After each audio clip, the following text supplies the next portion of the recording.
Intersection of physical and sexual abuse amongst women with disability was a recurrent theme.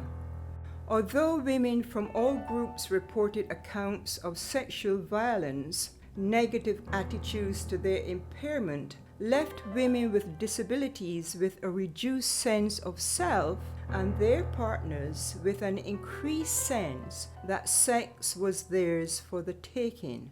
Where physical mobility was an issue, this made it easier for the perpetrator to use his physical strength to overpower the women physically and force them into non-consensual sex. With reduced opportunities for earning an independent income, economic dependency was compounded for some women with disabilities by physical dependency related to their care needs and emotional dependency that had grown out of long-term abuse. Recommendations. Policy on domestic violence needs to pay specific attention to the needs of women who may be especially vulnerable or marginalized, such as women with disabilities. Generic policy is unlikely to address the particular ways in which disabled women are made vulnerable. Economic and poverty reduction policies need also to consider the ways in which poverty reduces women's choices for escaping violence. Specialized training is needed for those working with disabled people to be able to identify indicators of abuse at an early stage and to understand the multiplying effects of disablism and violence.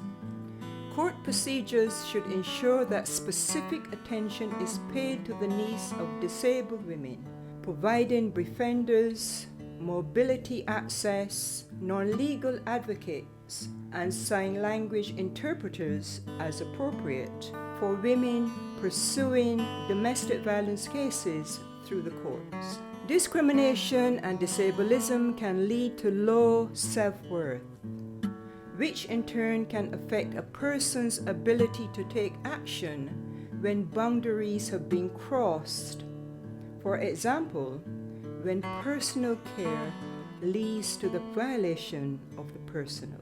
Strengthening well-being, positive self-regard, and enhancing resilience are key to empowering victims in this situation. They are also important ingredients in intervention and should be built into education programs from early childhood onwards. This is especially important for disabled children who have increased risk themselves of being abused.